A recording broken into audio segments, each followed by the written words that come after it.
Hello everyone, Storm11 here. Today we'll be taking a look into an upcoming pattern change where some areas could see a decent amount of snow potentially across portions of the eastern United States, but that can also cause some other issues as well. Now, before I get started, I would uh like to say thank you for you guys for the support on my third winter forecast. It's been blowing up on my channel. Pretty surprised by it, by the likes. The amount of people subscribe is crazy, and all that stuff. And I really do appreciate it. Also, even the views help as well. Now, let's go ahead and talk about this upcoming pattern here. So we're going to get started with what's going on right now. So, low pressure system will start to develop across the lower Ohio Valley, but then let's focus on northeastern Indiana, northwestern Ohio, southern Michigan.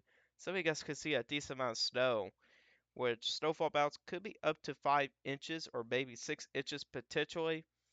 There, we'll take a look into the National Weather Service forecast up there. And I don't think I'm going to get a better view there. But let's take a look into the 48-hour snowfall forecast. You can see here pretty low amounts, really. I mean, generally 1 to 3 inches, but some areas could see the possibility for a little bit higher amounts, as the potential is there for some heavy snow as well. But hey, for snow lovers up there, you guys are going to be pretty lucky on that there as well. So that system will start to move out same way for the snow. They'll eventually move to the northeast and start to deepen into a stronger low pressure. Then we got this system here as well. A low pressure system will be deepening across portions of the Midwest, and the possibility is there for some severe weather across the lower Ohio Valley, which we'll take a look at with the GFS here with the superset composite.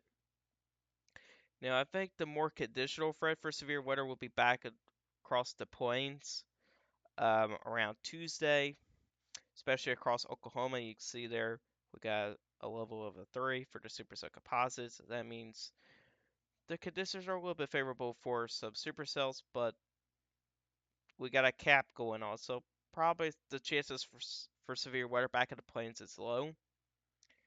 But this threat for severe weather has been increasing over the past couple of runs for the lower Ohio Valley, even for portions of the Tennessee Valley. See here, the supercell composite values are lower. However, there could be a squall line of storms along that cold front that will eventually be pushing eastward with time. That could bring some damaging wind gusts. Now, the tornado threat should be staying low with this one here, but I think the primary threat for severe weather will be damaging winds here as well. And don't be surprised if a marginal risk does get issued for the lower Ohio Valley and portions of the Tennessee Valley as well for damaging winds. And if you don't get really any, severe weather wind gusts for thunderstorms, there's still going to be strong winds.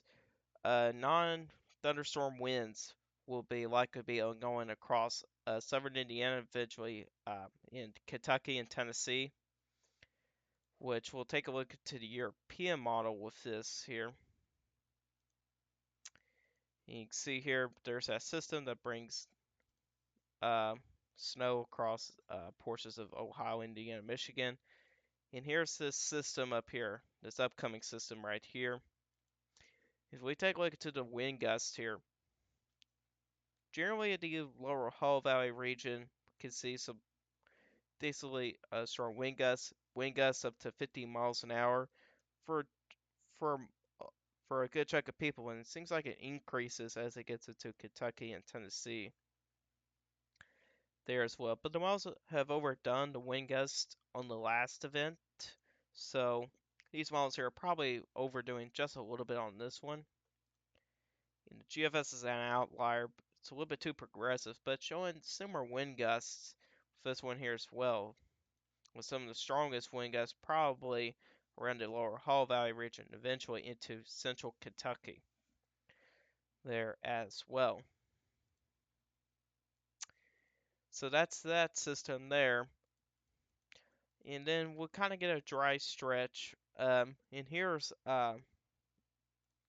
Thanksgiving here. You can see here pretty good weather across during the entire United States. Snow, probably some mountain snow across the Northern Rockies, probably some showers, probably lingering across the southeast and the northeast as well. And here's Black Friday. Um, some showers probably going on around the Arlington, Texas region. Some mountain snow across Colorado as well. But then this is when things start to get interesting here. Now, right here, there's going to be a subtropical jet. At the same time, there's your polar jet starts to come in. Then we start to get to see a low pressure system develop across Louisiana. And eventually starts to move to the northeast. And then this cold air starts to interact with some of this moisture. And there you go. Some snow trying to come up across Kentucky and eventually along the Ohio Valley.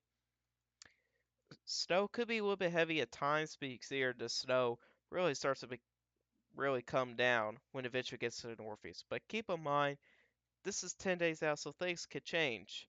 However, models are in a good agreement that a low pressure system, something like that, will happen. Let's look into the European model. You can see around Thanksgiving, generally pretty nice weather, although a lot of areas will be quite cool here as well. Now, the European model is showing that same system, but kind of in a different type of setup here. You can see here we got a low pressure system kind of rapidly deepens.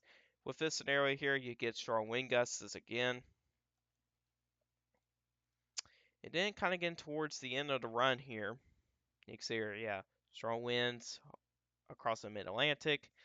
Then you get snow on the backside here, getting closer near blizzard conditions here. You can see sustained winds, 24 miles an hour, but when you look at those wind gusts, you can see with some of the snow, could be wind gusts up to 40 miles an hour, but it's quite far out at this point, so we won't really talk about the system that much. But the models have been kind of going back and forth of how the setup can look like as well.